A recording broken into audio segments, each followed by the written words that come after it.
Hello and welcome to The Iron Dice. My name is Dan Arrows, and you are about to listen to part 4 of our series called The Fight for the Republic, about the early days of Weimar Germany. As we now advance further into the series, it's probably a good idea to give you a quick summary of where we are in our story now, what our main characters are up to, and the general state of things. This way you won't be forced to go back to listen to all the previous episodes if you're new, or if you don't remember every single detail. So, after throwing over 2 million of their best young men into the meat grinder, and depleting nearly all its resources, Germany exits the Great War on the side of the vanquished. At the same time, workers and soldiers take to the streets to kick out the corrupt old elites that brought them into this mess, and in early November 1918, the German monarch, the Kaiser, flees into exile. The monarchy collapses, and the Social Democratic Party of Germany declares the new democratic republic. While that might sound like a happy ending, not everyone is pleased about this development, and this moment really is the calm before the storm. Because now that the old power is gone, the question is, who will be the power to replace it?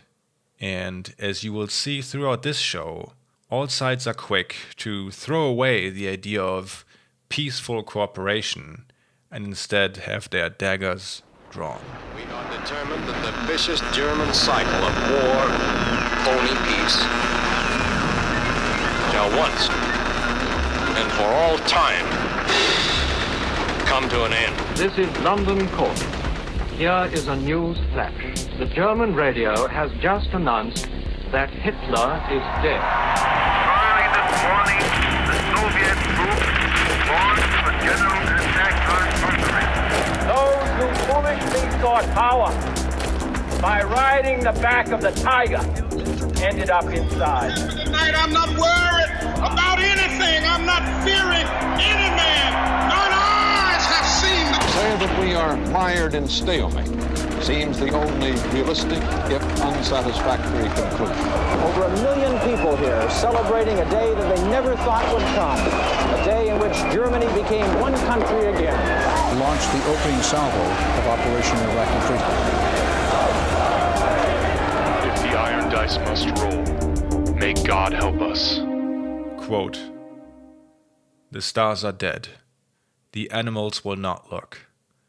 We are left alone with our day, and the time is short. And history to the defeated may say alas, but cannot help or pardon." W.H. Auden. The date is October 23rd, 1918, and a train is heading towards Berlin. In this train sits a man who might be the most crucial figure in our story. Not necessarily because of what he does, but more of what he represents. I think it's safe to say that there is no single man in Germany as feared as our train passenger in late 1918. His speeches strike terror into the hearts of the upper middle to upper classes.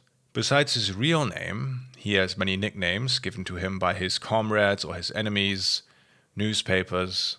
The nickname that encapsulates the best of how this man was seen by many people inside Germany is given to him by a right-wing newspaper at the end of the year. They call him the Demon. The Demon of the Revolution, to be precise. The person behind that nickname, sitting aboard the train towards Berlin, is a man in his late 40s with black hair, pioneer glasses sitting on his nose, and observant eyes. He has just been released from prison and is now about to arrive in Berlin to reunify with his followers. This group used to be named the Group Internationale. Now they carry a name that is a bit more striking, the Spartacus League. And our passenger is no other than their head figure, Karl Liebknecht. We talked a bit about him in a previous episode, although not a whole lot, because he's not at all involved with the revolution when it kicks off in the north of the country. He and Rosa Luxemburg, the other central figure on the far left in the country, are unable to exert any influence on the revolution as it develops, and there are a couple of reasons for this. Rosa only gets out of jail on November 9th, the day the revolution ends. Karl gets out in October but doesn't see the revolution coming, and when it arrives, there is no headquarters of this revolution that you could take control over. It's mostly spontaneous revolts following their own rhythm, so Liebknecht couldn't insert himself into any of these developments except in Berlin. What these two instead will focus on is pushing for a second revolution, so to speak. Because when the Social Democrats proclaim the Republic from the Reichstag, they see the revolution as finished. The Kaiser is gone, everybody calm down, we'll take it from here. Liebknecht, Luxemburg, and the group around them don't want any of that. They want to push on to the World Revolution. Merely hours after the Social Democrats try to end the revolution, Liebknecht and his followers take to the Royal Palace in Berlin and try to seize the momentum. The place for this isn't arbitrarily chosen. 4 years ago on the spot Liebknecht is speaking from, the Kaiser held his famous "Now it has to be the sword" speech, readying the country for war. Now, on that very same balcony, Liebknecht declares that the rule of capitalism, which has turned Europe into a cemetery, is broken, and that we have to collect all our force to establish a government of workers and soldiers, to create a new stately order of the proletariat, an order of peace, of prosperity, of liberty for our German brethren, and of our brethren all over the world. Basically telling the Social Democrats to, go F themselves with their bourgeois republic, and that the only legitimate new order can be a dictatorship of the proletariat, the workers. A big theme about Liebknecht is how some of the things he does fly past his target audience and instead rile up the people who are scared of him. This speech is an excellent example because the vast majority of folks in Berlin that day simply went home, as the Social Democrats suggested. Other people who are closely monitoring Liebknecht and his doings are freaked out by one sentence in particular. That is the closing line of his speech where he addresses the workers of the world and says, "We stretch out our hands to them and call on them to complete the world revolution." To you and me, this might sound like bog standard leftist rhetoric of the time, but when Liebknecht consciously invokes the world revolution, not the German revolution, and thereby connects this revolution with the one in Russia that broke out roughly a year prior, it only stokes the worst fears of the people on the right, liberals and others. Namely that Liebknecht is not only secretly the head behind the latest developments in Germany, but that he is also a tool of the Russian Bolshevists. Partially, this image is created by coincidence. For instance, Liebknecht gets released from jail shortly before the revolution kicks off. There is also his friendly relationship with another source of anxiety in the country, the Russian embassy.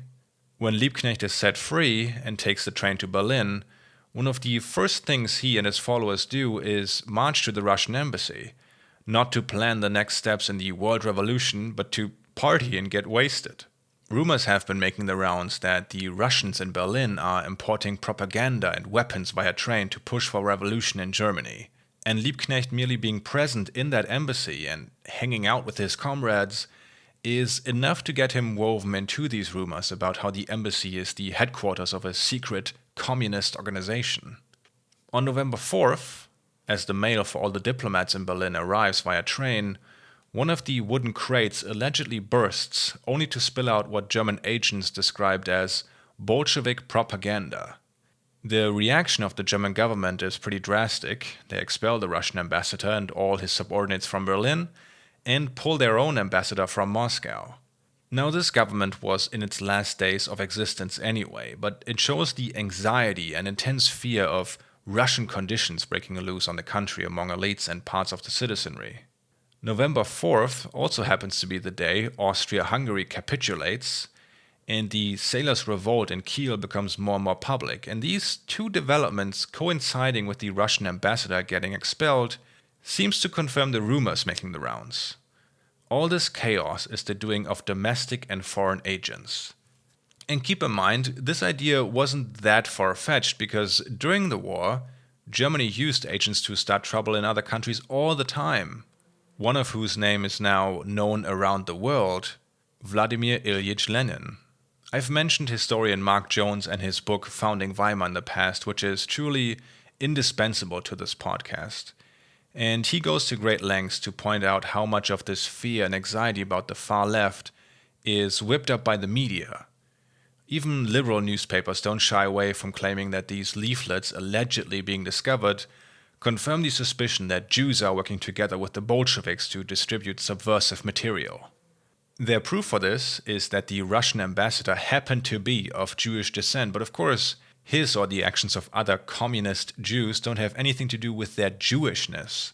They are motivated by being communists, and naturally, an ideology that says we don't care what your heritage or religion is because we are all workers would be appealing to a minority that had been excluded and persecuted basically forever. The Social Democratic Party newspaper, which is called Vorwärts, or Forward, warns that the originators of these leaflets want to divide the German working class and force Russian conditions on them. Civil war, food shortages, all these horrific images most Germans connect to the Russian Revolution at this point in time. And because the population is already anxious, they rush to consume media that reaffirms their fears. Newspapers in our instance, but this media dynamic isn't unique to our story, as you well know. The newspapers take notice of this too, and love to do nothing more than satisfy the demand of the masses to be reaffirmed in their belief that the country is going down the drain. Here's how Mark Jones talks about it. With each passing day, the content of newspapers continuously added to this sense of alarm. Only days after the press had reported upon the disintegration of the Austro-Hungarian Empire, the first reports of disorders in northern Germany appeared under headlines such as "Riots in Kiel," until this headline was replaced with more threatening lines such as "Riots in the port towns" or "Riots in coastal towns." Soon after, whole pages of news began appearing under the terrifying headline of "Riots in the Empire" or "Movement in the Empire." This linear pattern of newspaper headlines was a fundamental part of the experience of the revolution as a moment that overwhelmed contemporaries. By November 7th, the pace of events was so dramatic that even Gustav Meyer, who is a contemporary German historian, thought that it was beyond doubt that the revolution was proceeding according to the instruction of a perfectly functioning central leadership. And there is only one person who this central leadership could realistically be, right? It's the demon, Karl Liebknecht. He himself doesn't do a whole lot to dispel this image, quite the opposite. For instance, during his speech from the balcony of the royal palace, Liebknecht boasts that, "When they bid us farewell, our Russian brothers told us, 'You have 1 month to achieve what we have achieved, otherwise we will turn away from you,' and it only took us 4 days." By all accounts, that is a total and complete lie by Liebknecht. Even if the Russian embassy had instructed him to kick off the revolution, he had nothing to do with what happened in the northern port towns and subsequently the rest of the country. Liebknecht just purposely takes credit for something he had nothing to do with. But instead of inspiring the working masses or whatever goal he might have had when he said this, it only confirms what the press and his enemies made him out to be. A tool of Moscow wielded to plunge Germany into chaos. So it is a total shot in the foot for Liebknecht. He wants to present himself as the German Lenin and is successful, but mainly in creating this image for his enemies. And to be fair, if there ever could have been a person like that in Germany at the time, it would have been him. Compared to Rosa Luxemburg, he is not a big theorist, so he didn't spend his time writing a lot on political economy or stuff like that. He is also not a particularly skillful politician during his time in the Reichstag. What sticks out the most about him is that he is incredibly courageous. A well-known liberal historian from Germany, Sebastian Hafner, even calls him one of the most courageous men Germany ever produced. Before and during the war, Liebknecht was staunchly anti-militarist and paid a high price for that public stance. He got sent to the Eastern Front, thrown into prison, and generally got ostracized from society. But enduring those hardships gave him an immense amount of clout, so to say. He traded in his privileged position on behalf of the working class that was sent to die by the millions by his colleagues and the military. So it only makes sense that now the revolutionary movement is looking to him for guidance. Despite his passionate speech and repeatedly calling on the working class to carry on the world revolution, For now, he remains unsuccessful. Partially because, abroad the leftist spectrum, moderates and radicals, there is a consensus that a total collapse of the government machine, as it's sometimes called back then, is to be prevented under any circumstances. And this consensus is what motivates the leaders of the Social Democrats to meet with the higher-ups of the Independents in the hopes of getting together a government coalition. Don't get me wrong, these guys are far from being allies. At this point, the rift between the two had grown so large that the Independents didn't even greet people they had known and worked with for years back before the party split over the issue of the war. Despite that, on November 9th, the leader of the Social Democrats, Friedrich Ebert, proposes to set up a joint cabinet, half Social Democrats, half Independents. There is some back and forth, both sides have conditions that the other side rejects. The most significant demand from the Independents, in line with what Liebknecht wants, is to put all state power into the hands of the workers' and soldiers' councils that sprung up during the Revolution.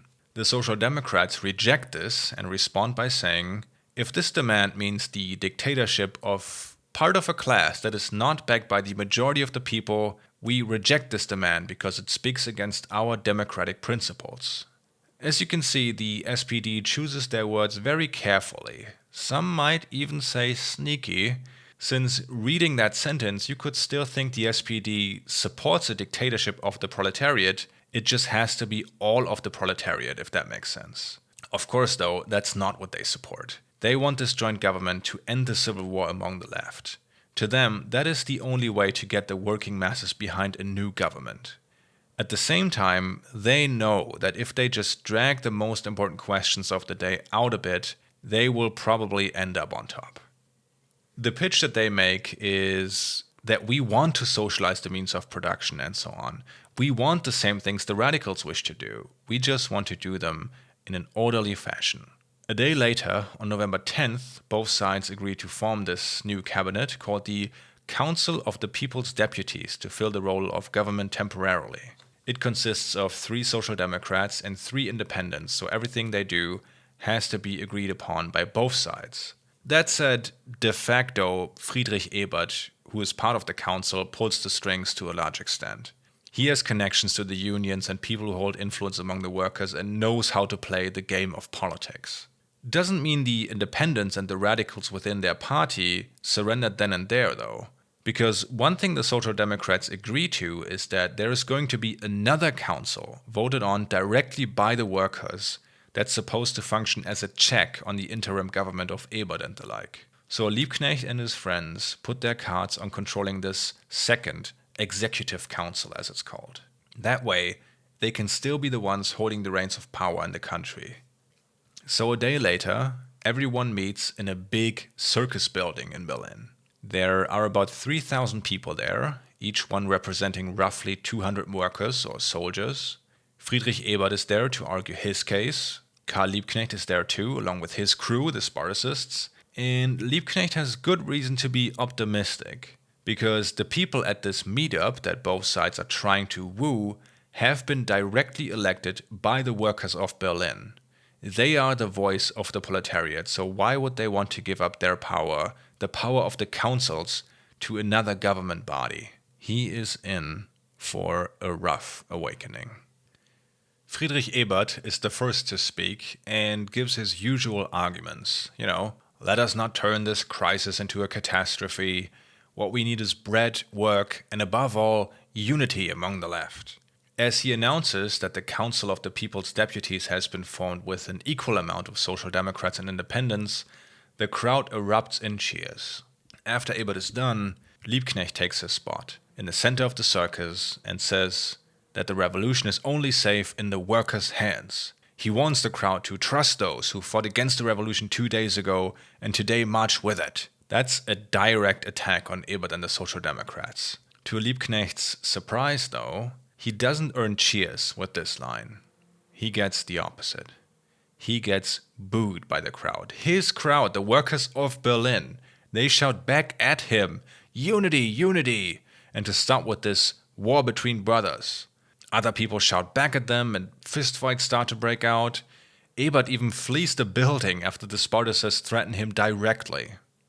Now you might wonder why this meeting didn't turn into the slam dunk for the radicals that Liebknecht had hoped it would. Well, as I just said, Ebert knows how to play the political game. As soon as the Social Democrats knew this meeting would take place, they immediately sent their guys into the factories who then spent the bigger part of the night lobbying for socialist unity, that all this infighting will just lead to civil war, hunger and misery. And he was successful. When the meeting ends, the executive council that the radicals wanted to be their tool to secure the revolution ends up consisting of 50% Social Democrats, 50% independents in the spirit of unity. This leaves the Spartacists shut out of any significant institution created in the wake of the revolution, merely a day after it ends. And don't get me wrong, the Spartacists have influence within the independents, but it wasn't enough to get their way.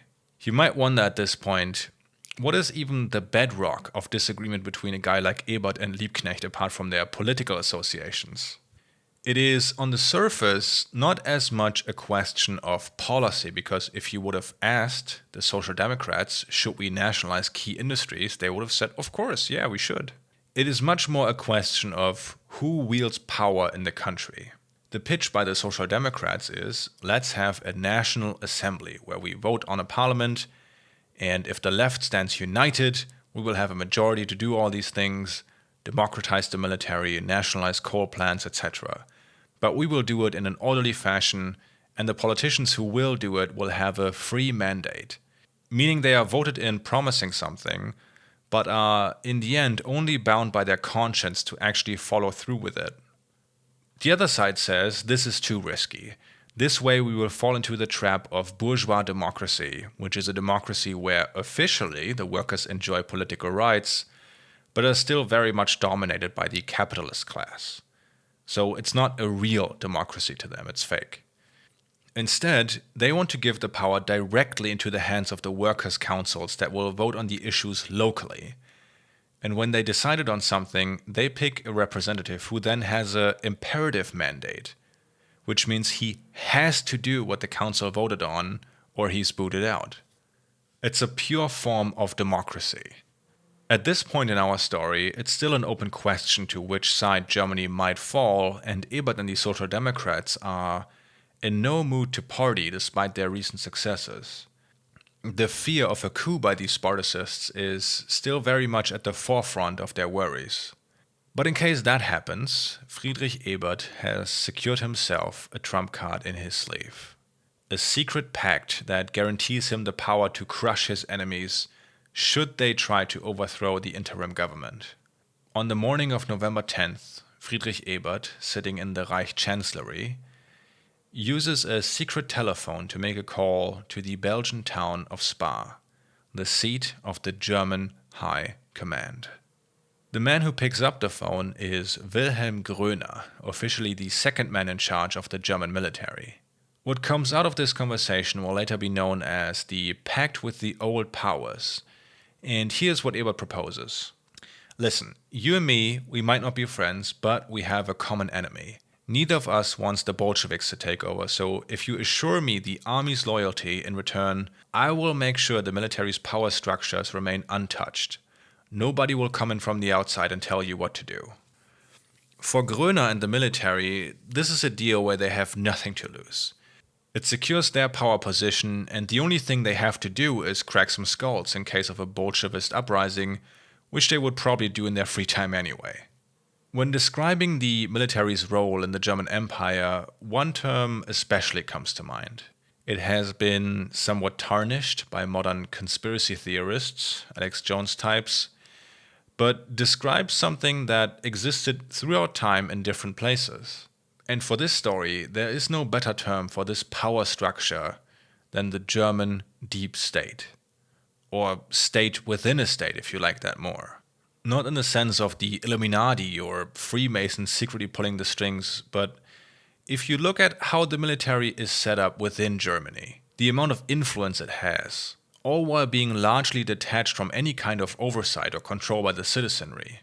This position the military has in Germany in 1918 is the natural outcome of its dominance over any aspect of governance in Prussia. You might have heard Prussia being described as a military with a state. Well, just because the German Empire was formed didn't mean the military gave up its power position.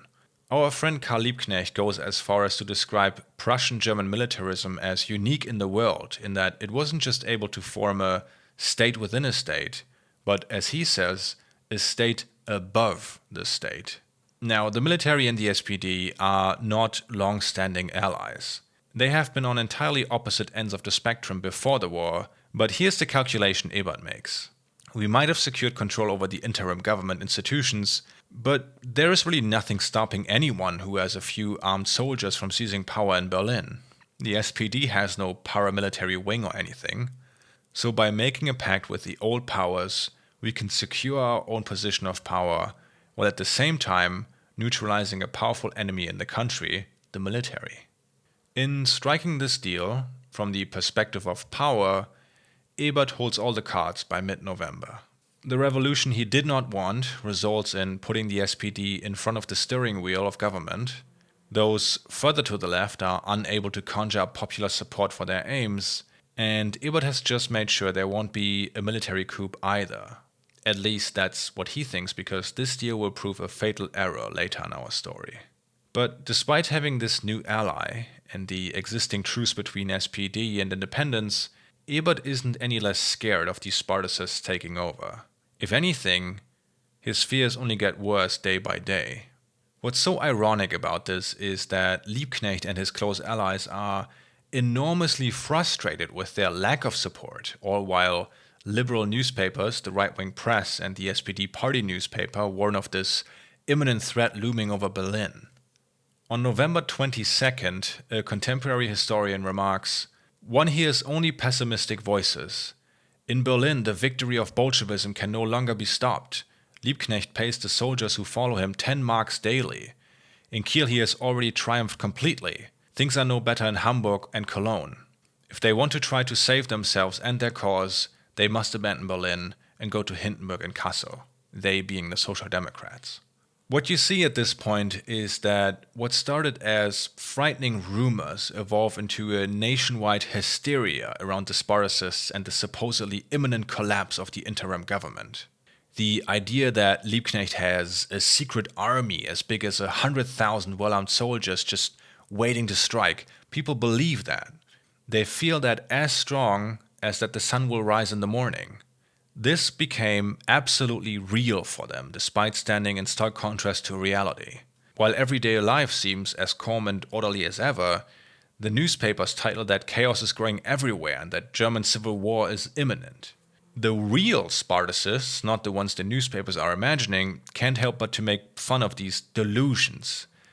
If a Spartacist takeover was realistic, you think those people would know about it. Rosa Luxemburg responds to the avalanche of news reports in her own newspaper, the newspaper of the Spartacists, which is called The Red Flag. She writes, "Whenever a window pane gets smashed somewhere on the street, or a pneumatic on the corner bursts with a bang, the Philistine immediately looks around with their hair up straight and goosebumps on their back. Aha! The Spartacists are coming." In addition, she says that the panic has gotten so bad that now Liebknecht is receiving numerous personal requests for protection and to be spared when the revolution comes. Her accusation towards the newspapers is that this is all a ploy to prepare the public for an upcoming pogrom against the Spartacists. It's hard to argue with that assessment when looking at how the right deals with their fear of the Spartacists. For them, this isn't just a political threat. They legitimately think that it's only a matter of time until the Bolshevists come to murder their wife and kids. So all throughout the countryside, you see people coming out of the far-right milieu, many of them ex-soldiers, arming themselves to the teeth and establishing paramilitary units to defend their own town from the Bolshevists. These are the infamous Freikorps or Freikorps units, largely made up of volunteers. In some instances, these get bankrolled by local bankers and other wealthy people who fear for their property. Later, as these units take a more formal shape, some of them will be funded by the Anti-Bolshevist League, which was an organization financed by prominent industrialists, banks, large companies, just for these Freikorps guys to crack leftist skulls, basically. A bunch of these would become formally part of the military as a way to fill the gaps, and as such will fight for the Social Democrats, because despite their framing as being about self-defense, a ton of guys in these Freikorps units are simply out for blood. A lot has been written about if the experiences of the First World War turned men more violent in their life afterward. It's not a simple yes or no answer, but what seems to be the case is that if you had the solace of being on the winning side, you had an easier time integrating back into society. The German soldiers making up the Freikorps units don't have that. They have to live with the knowledge that everything they have witnessed, their friends getting their limbs ripped off or being ground to powder by artillery, the complete destruction of their own psyche in many cases, has basically been for nothing. One author who is often cited when trying to gain an understanding of how the German soldiers felt during and after World War I is Ernst Jünger, who fought in the war himself. Afterward, he wrote about it and talked about the most dreadful stuff you can imagine. Still, when someone asked him what was the most horrific thing about the war, he simply answered that we lost it. And while I don't want to generalize too much, because some soldiers also got radicalized into leftist causes by their experiences, lots of those making up the Freikorps units come out of the war as black-eyed psychos. They channel all their anger, all their memories of the war onto the people that they think are truly at fault for the defeat. People organizing strikes at home, weakening morale, speaking out against the military. In other words, people on the left generally. Here's how historian Gerd Krumeich paints these guys. The defeat in the war gave rise to an extreme nationalism that overshadowed everything that had previously been nationalism in terms of radicalism, exclusivity, lust for murder, and fantasies of annihilation. The radicalism of cleaning up with the supposed and actual revolutionaries was shaped by the Freikorps' boundless hatred. So these guys can't wait to bash in some heads when they get home from the front.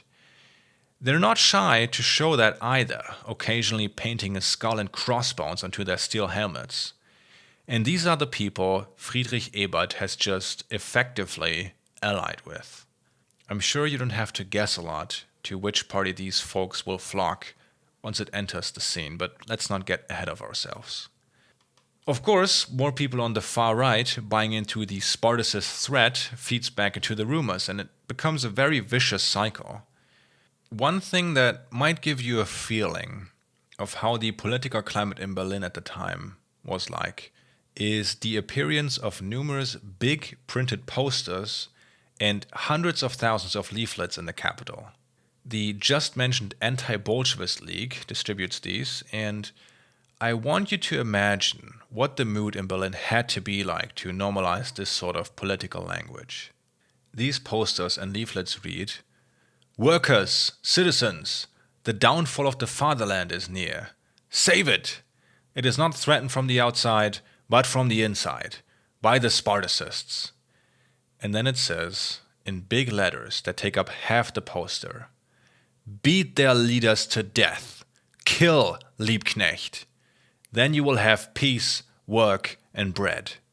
Signed, the front soldiers. This is the kind of politics you're dealing with in this era. Not just, this guy sucks, he's terrible for our country, he's a communist or whatever. No. Straight up calling to murder someone.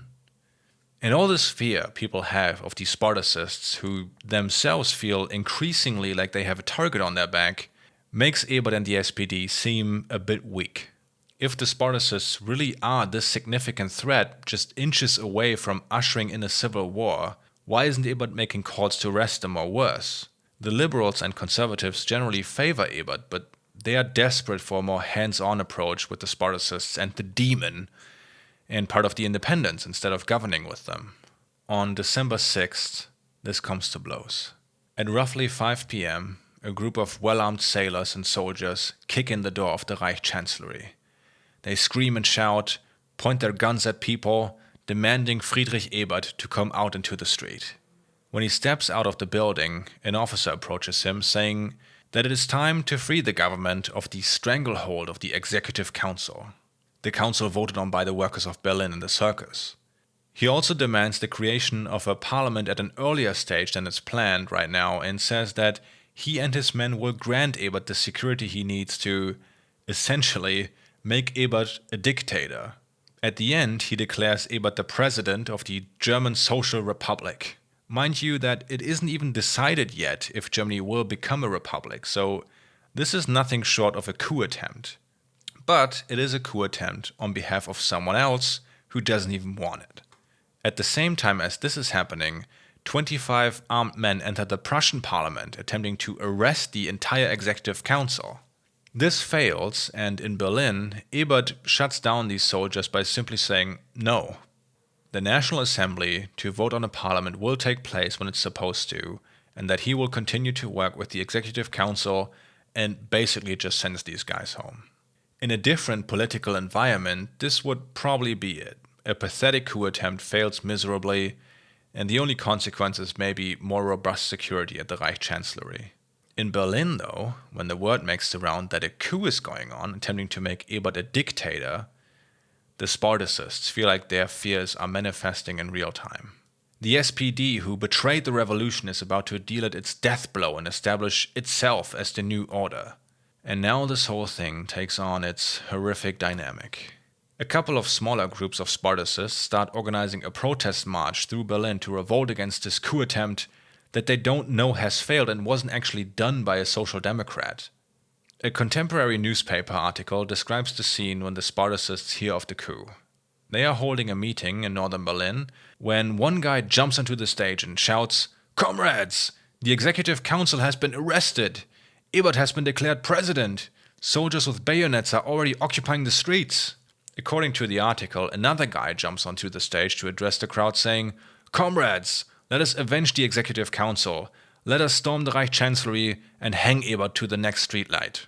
Most likely, this account isn't accurate, but when Otto Wels, the social democratic city commander at the time, hears that after the one coup attempt, the Spartacists are now making their way through the streets, he fears they are going to do a counter-coup. 60 soldiers are deployed at his request. They march towards an intersection close to downtown Berlin, close the road by putting up a large chain, and set up a machine gun nest. Close to 6 p.m., the intersection is absolutely packed. People are on their way home from work, they want to get to their families, some are waiting at the tram stop. There are also dozens of onlookers trying to figure out why the soldiers closed the road. The Spartacists have also made their way onto the intersection. This is one of those moments where everything was ripe for things to pop off. The pressure in the city had been building and building and building, and something was going to light the fuse. What exactly happened next remains a mystery to this day, but what we know is that while in one moment there was nothing out of the ordinary about this intersection, and the next moment bullets are whizzing over the street. The soldiers overlooking the intersection just start unloading their machine guns, seemingly aimless, straight into a crowd. People are dropping to the floor left and right, screaming, running away in panic, crawling over each other, desperate to get away. And remember, this is very different from rifle fire, which would be bad enough. The machine gun fires 600 8mm bullets per minute continuously. Anyone getting into the line of fire just gets sawed in half, basically. A couple of people are so gripped by panic that they throw themselves straight through a store window to escape the bullet storm, rather cutting themselves at the glass than remain on the street. Everything is happening insanely fast, and as the tram enters the intersection, the driver can't make out what is going on fast enough, so the car just gets riddled with bullets in mere seconds. A cart horse standing on the corner drops to the floor. We can't imagine the chaos that presided over this intersection in the 2 minutes of fire.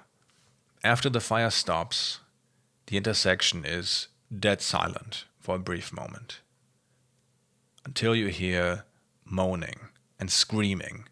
People are crying for help. The entire street is covered in blood. The carnage is so severe that the city doesn't have enough ambulances ready to transport the wounded. These, not even 2 minutes of fire, would leave 16 people dead and 80 wounded. And these wounds aren't sprayed ankles, These bullets leave fist-sized exit wounds. The youngest victim on that day was a 16-year-old girl who was just standing in the tram. As you might have guessed, this tragedy did not make our characters take a step back to ask how it could have come to this. How came it so far that weapons of war, machine guns, are fired inside Berlin at innocent men, women and children? In fact, it only makes things worse. The shooting is immediately followed by a giant battle over interpreting the events. Who is at fault, basically? Social Democrats, liberals and conservatives are united in laying the blame at the feet of the Spartacists, saying the soldiers only fired back when one of them was already hit by a bullet. Of course, this also feeds into their narrative. These damn Spartacists, these revolutionaries, have been calling for blood all this time. Now they finally got what they wanted. In return, the Red Flag, the Spartacist newspaper, accuses the Social Democrats, who they call the friends of the soldiers who wreaked havoc that day, saying they are the ones creating this pogrom atmosphere in Berlin, pushing for this outcome. The reports in the Red Flag are also filled with stuff that's just straight up not true. One claim they make is that the shooting only stopped when unarmed Russian prisoners of war rushed to the intersection to save their comrades. That didn't happen, but it also doesn't really matter what is true at this point. The only concern is to pin this onto your enemies. Looking back, this might have been the last moment to prevent what was coming. To let some of the pressure out of Berlin that was driving everyone into this frenzy. Instead, it's going to get worse. Much, much worse, I'm afraid. Because now, the Spartacists are confirmed in their fears that all this demonizing that they endured from the press and politicians is just a way to legitimize their violent destruction. After all, they had just seen what their future might look like. Now, they are the ones who say they will no longer be intimidated. They will not be the ones getting gunned down like dogs in the streets. Ready to have the fight, if forced into it, the Spartacists start arming themselves, putting machine guns on trucks, carrying rifles, even bringing hand grenades to protest marches and signs telling people that they are carrying hand grenades to signal, don't get any ideas. And this powder keg that Berlin is right now becomes a lot more flammable when another thing gets thrown into the mix. In mid-December, the front soldiers return to the city, lots of whom are frothing at the mouth to finally clear things up in Berlin and take it out on their sworn enemies. Those who have stolen the victory in the war from them and who are now patrolling the streets armed to the teeth. With them, these soldiers carry machine guns, mortars, basically everything you need to produce a massive carnage. We will see what it looks like when these two groups clash in our next episode, when an event breaks loose that will go down in history as the Spartacist uprising.